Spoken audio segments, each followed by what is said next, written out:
할렐루야 오지연 전도사입니다. 어느 분이 자전거 밖에 공기를 넣으려고 이웃집 펌프를 빌렸습니다. 그런데 쓰던 도중에 그만 펌프가 망가졌습니다. 그는 아무 말도 하지 않고 망가진 펌프를 주인에게 돌려주었습니다. 그는 자신의 실수를 숨긴 채 자기 합리화에 빠져들었습니다. 펌프가 낡았고 어차피 고장날 수밖에 없었어. 결국 이웃과의 관계는 단절되고 말았습니다. 그러나 또 다른 사람은 동일한 상황에서 새 펌프를 사들고 주인에게 갔습니다. 제가 펌프를 사용하다가 그만 망가뜨렸습니다. 제가 연장 다루는 법이 좀 서툴러서요. 그래서 새 펌프를 사왔어요. 죄송합니다. 주인이 오히려 미안한 표정을 지었습니다. 돈은 좀 들었지만 이웃과의 관계는 전보다 더 좋아졌습니다. 적은 돈으로 좋은 관계를 산 것입니다. 오늘 원수가 되어서 헤어졌던 쌍둥이 형제가 20여 년이 지난 후 감격적인 재상봉을 하는 장면이 나옵니다. 특별히 야곱에게 2번이나 사기를 당해 장자권을 빼앗겼던 형 에서가 달려와서 동생을 맞아 안아주었습니다.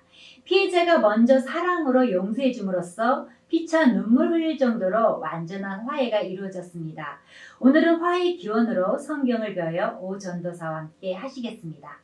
야곱이 눈을 들어보니 에서가 400명의 장정을 거느리고 오고 있는지라 그의 자식들을 나누어 레아와 라헬과 2 여종에게 맡기고 여종들과 그들의 자식들은 앞에 두고 레아와 그의 자식들은 다음에 두고 라헬과 요셉은 뒤에 두고 자기는 그들 앞에서 나아가되 몸을 7번 땅에 굽히며 그의 형 에서에게 가까이 가니 오로지 하나님만을 향해 혼신을 다한 기도의 시름을 마친 야곱이 눈을 들어 보니까 형 에서가 400명을 거느리고 오고 있었습니다. 기도의 응답 후에도 계속되는 위기였습니다. 기도의 응답을 받긴 했지만 두려운 마음을 가진 야곱은 2 여종과 그녀들의 아이들을 앞에 두고 아내 레아와 그 아이들은 그 다음에 두고 가장 사랑하는 라헬과 그의 요셉은 맨 뒤에 두고 자신은 그들 앞에서 나아갔습니다. 야곱의 아내들과 자식들을 세운 순서를 잘 보면 야곱이 사랑하는 순서와 일치함을 알 수 있습니다. 야곱은 형을 보자 7번씩이나 몸을 땅에 굽혀 절했습니다. 7이라는 숫자에 주목할 필요가 있습니다. 레위기 증거에 따르면 제사장을 거룩하게 구별하는 기간입니다. 이것은 철저한 자기 죽음과 자기 부인을 가리킵니다. 당시의 이 행동은 왕들에게도 바치는 관례적인 경배였습니다. 여기서 우리는 야곱의 변화된 마음과 태도를 읽게 됩니다. 이는 환도뼈가 위골된 상태에서 걷다 보니 어쩔 수 없는 모습이었으나 예전에 사기치고 형을 무시하던 야곱에게서는 상상조차 할 수 없었던 겸허한 태도입니다. 에서가 달려와서 그를 맞이하여 안고 목을 어긋 맞추어 그와 입 맞추고 서로 우니라. 지난 세월 야곱은 형 에서를 피해 도망 나와 살다가 막상 형을 만나는 순간을 맞이하자 얼마나 두려웠을까요? 그런데 목숨까지도 빼앗을 거라 여겼던 형 에서는 달려와서 동생을 맞이하며 안아줍니다. 부둥켜 안은 순간 무슨 다른 말이 필요하겠습니까? 그런데 여러분, 에서가 과연 본심에서 그랬을지 한번 생각해 볼까요? 우선 그는 400인을 거느리고 동생을 맞으려 나왔습니다. 친동생과 화해하는데 부하들을 총동원해 나올 이유는 없습니다. 여차하면 동생 일행과 일전을 벌릴 각오였습니다. 그 사실을 입증할 더 결정적인 힌트가 있습니다. 내 형의 노가 풀리기까지 몇 날 동안 그와 함께 거하라. 내 형의 분노가 풀려 내가 자기에게 행한 것을 잊어버리거든 내가 곧 보내어 너를 거기서 불러오리라. 어찌 하루에 너희 둘을 이루랴. 야곱을 도피시키면서 엄마 리브가가 한 약속입니다. 그러나 20여 년이 지나도록 야곱은 그런 소식을 전혀 듣지 못했습니다.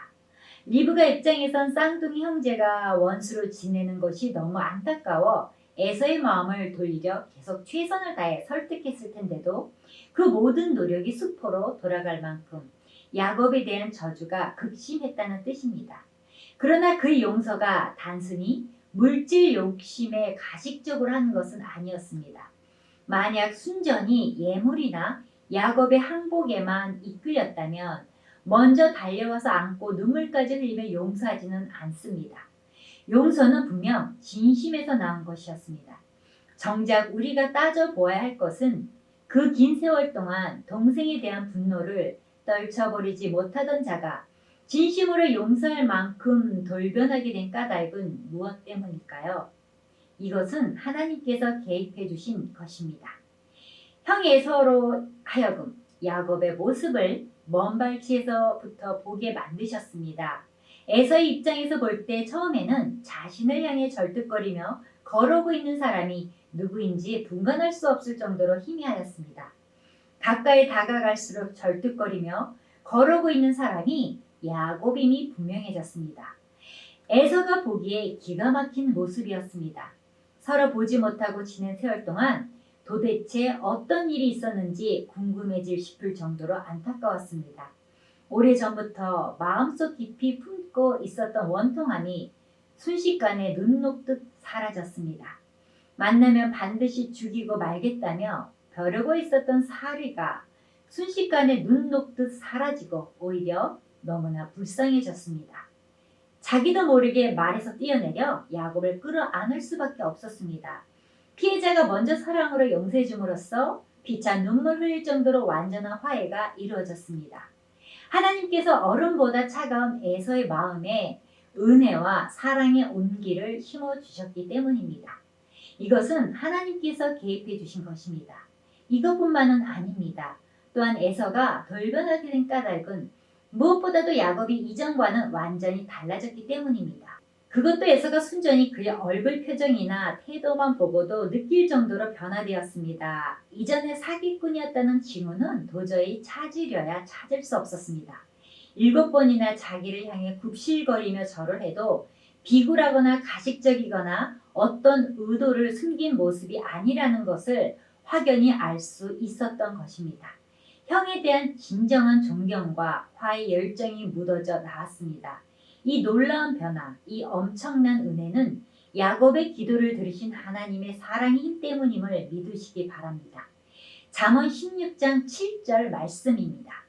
사람의 행위가 여호와를 기쁘시게 하면 그 사람의 원수라도 그와 더불어 화목하게 하시느니라. 밤새 여호와의 사자와 씨름하여 이스라엘로 이름이 바뀐 대로였습니다. 한마디로 하나님의 권능이 야곱의 인격을 변화시키고 에서의 분노를 사그라뜨려 형제로서 마땅히 서로 사랑해야 하는 참 인간의 모습으로 돌아오게 만든 것입니다. 에서가 야곱을 용서하고 화해한 것은 분명 진심이었고 그렇게 된 배경에는 어떤 인간적인 요인보다도 절대적으로 선하고도 강력한 성령의 권능이 작용한 것입니다. 곧 우리가 원수 되었을 때에 그의 아들을 죽으심으로 말미암아 하나님과 화목하게 되었은즉 화목하게 된 자로서는 더욱 그의 살아나심으로 말미암아 구원을 받을 것이니라. 그뿐 아니라 이제 우리로 화목하게 하신 우리 주 예수 그리스도로 말미암아 하나님 안에서 또한 즐거워하느니라. 에서가 눈을 들어 여인들과 자식들을 보고 묻되 너와 함께한 이들은 누구냐? 야곱이 이르되 하나님이 주의 종에게 은혜로 주신 자식들이니이다. 에서는 야곱의 주변에 모여 있었던 여인들과 아이들에게로 눈길을 돌렸습니다. 에서는 야곱 뒤에 있는 여인과 자식들을 보고 누구냐고 물었고 야곱은 하나님이 주의 종에게 은혜로 주신 자식들이니이다 대답했습니다. 그때 여종들과 그 자식들이 에서에게 절하고 다음에 레아와 그 자식들이 절하고 그 다음에 라헬과 요셉이 절했습니다. 에서가 또 물었습니다. 내가 만난 바 이 모든 가축대는 무슨 까닭이냐? 내 주께 은혜를 입기 위해 형님께 드리는 선물입니다. 내 동생아 내게 있는 것이 족하니 내 소유는 내게 두라 하며 받지 않았습니다. 그렇지 않습니다. 형님께 은혜를 얻은 게 확실하다면 청컨대 이 예물을 받으소서 하고 그에게 강권함에 받으니라 기록되어 있습니다. 정말 놀라운 대화가 아닐 수 없습니다. 여러분 이 은혜스러운 대화 중에 야곱이 또 뭐라고 했는지 아십니까? 10절에 형님의 얼굴을 배운즉 하나님의 얼굴을 본 곳 같사오며 하나님은 야곱의 마음도 변화시켰습니다. 세 사람이 된 야곱은 하나님께 받은 재물들을 에서에게 받아달라고 강권하여 기어이 받게 했습니다. 이제는 옛날의 야곱도 옛날의 에서도 찾아볼래야 찾아볼 수가 없습니다. 화의 역사를 이룬 후에 에서는 야곱에게 길을 안내줄 테니 떠나자고 했습니다.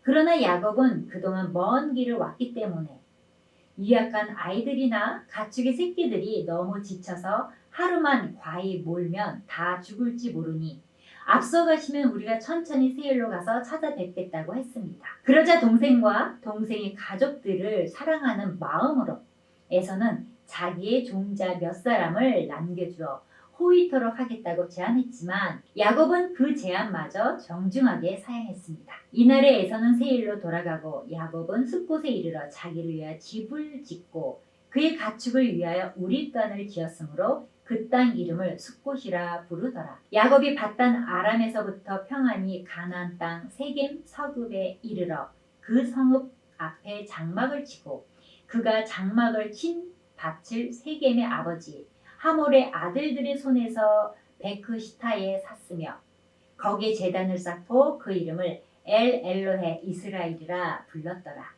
엘 엘로헤 이스라엘은 하나님 엘을 복수형인 엘로헤로 표현하면서 하나님이 새로 주신 이름 이스라엘을 붙였습니다. 의역해서 표현하면 하나님 하나님 하나님 나의 이스라엘의 하나님으로 매 순간마다 개입하셔서 도우시는 하나님을 향한 깊은 감사 고백이 담겨있는 표현입니다. 살아가다 보면 인간의 힘으로는 도저히 해결할 수 없는 문제들을 만날 때가 있습니다. 비상한 머리를 동원해도 안 되고 산전수전 다 겪은 경험으로도 안 되고 사랑하는 반려자와 자녀들을 가지고도 안 되고 온갖 수단 방법을 다해 모은 재물로도 안 되고 세상 권력을 다 동원해도 안 되는 문제들을 만날 때가 있습니다. 세상의 모든 의사를 총동원해도 해결할 수 없는 죽음의 문제처럼 온 세상 사람을 다 동원해도 해결할 수 없는 인생 문제가 있는 것입니다. 더구나 형제 화목의 문제는 더 어렵습니다. 노엽게 한 형제와 화목하기가 견고한 성을 취하기보다 어려운즉 이러한 다툼은 산성 문빗장 같으니라. 나름대로 열심히 기도한다고 하는데도 안 되는 문제가 있습니까? 나름대로 열심히 기도해도 안 된다는 것은 기도를 포기할 기회가 아니라 하나님이 원하시는 대로 기도해야 할 기회인 것입니다. 우리 하나님께서는 뼈가 부러지는 한이 있더라도 계속 기도하기를 원하신다는 사실을 믿으시기 바랍니다. 엘 엘로헤 이스라엘이란 이스라엘의 하나님이라는 뜻으로 나의 하나님이라고 높여 부르는 말입니다. 우리 인생길 가운데 하나님께서 나와 함께 하심을 알았다면 엘 엘로의 다음에 자신의 이름을 넣을 수 있기를 원합니다. 5절에 기록된 말씀입니다. 야곱이 이르되 하나님이 주의 종에게 은혜로 주신 자식들이니이다. 가족은 은혜의 결과입니다. 가족은 여호와께서 은혜로 허락해 주신 소중한 선물입니다. 우리 주변에도 너무 오랜 시간 때문에 용서하지 못했고 용서받지 못한 사람들, 차라리 잊고 살자고 자기 체면을 걸면서 잊으려 애쓴 가족이 있을 것입니다. 다시 만나 무슨 말을 하며 그 어색함은 또 어떻게 할까라며 애써 기억해서 지으려고 했을 것입니다. 그러나 걱정하지 마십시오. 하나님은 에서와 야곱의 만남처럼 눈 녹듯이 그 모든 일을 해결해 주실 것입니다. 마무리합니다. 32장과 33장의 분위기가 이렇게 바뀔 수 있는 것은 오직 하나님의 은혜입니다. 형 에서를 두려워했던 야곱의 고백입니다. 내가 형님의 얼굴을 배운즉 하나님의 얼굴을 본 것 같사오며 형님도 나를 기뻐하심이니이다. 우리 삶 속에 이런 만남의 역사가 있기를 바랍니다. 용서하고 품어주는 삶, 화의 삶, 우리가 지녀야 할 하나님의 형상입니다. 아무에게도 악을 악으로 갚지 말고 모든 사람 앞에서 선한 일을 도모하라. 할 수 있거든 너희로서는 모든 사람과 더불어 화목하라. 마른 떡 한 조각만 있고도 화목하는 것이 제육이 집에 가득하고도 다투는 것보다 나으니라. 예수님은 마태복음 5장 24절에 말씀하셨습니다. 예물을 제단 앞에 두고 먼저 가서 형제와 화목하고 그 후에 와서 예물을 드리라. 예수님은 마가복음 9장 50절에 말씀하셨습니다. 소금은 좋은 것이로되 만일 소금이 그 맛을 잃으면 무엇으로 이를 짜게 하리요. 너희 속에 소금을 두고 서로 화목하라 하시니라. 주님이 하신 말씀에 비춰본다면 곧 세상에서 그리스도의 제자들이 감당해야 할 소금의 본질입니다. 화목이 세상을 지탱하고 살맛 나는 세상으로 변화시켜 가는 것입니다. 사랑은 여기 있으니 우리가 하나님을 사랑한 것이 아니요 하나님이 우리를 사랑하사 우리 죄를 속하기 위하여 화목 제물로 그 아들을 보내셨습니다. 예수님은 우리 죄를 위한 화목 제물이 되셨습니다. 그러나 우리만 위할 뿐 아니요 온 세상의 죄를 위하심이라고 성경은 말씀하고 있습니다. 그는 우리 죄를 위한 화목 제물이니 우리만 위할 뿐 아니요 온 세상의 죄를 위하심이라. 우리가 그의 계명을 지키면 이로써 우리가 그를 아는 줄로 알 것이요 그를 아노라 하고 그의 계명을 지키지 아니하는 자는 거짓말하는 자여 진리가 그 속에 있지 아니하되 누구든지 그의 말씀을 지키는 자는 하나님의 사랑이 참으로 그 속에서 온전하게 되었나니 이로써 우리가 그의 안에 있는 줄을 아노라. 하나님은 죄를 심판하시고 벌을 주시지만 죄인은 사랑하시고 죄인을 구원하시길 원하십니다. 하나님의 구원 사역 중에 가장 중요한 사역은 죄인을 사랑하고 죄인을 구원하시는 하나님이 먼저 화해하시는 사역, 화목하게 하시는 일입니다. 고린도후서 5장 17절 말씀으로 마칩니다. 모든 것이 하나님께로서 났으며 그가 그리스도로 말미암아 우리를 자기와 화목하게 하시고 또 우리에게 화목하게 하는 직분을 주셨으니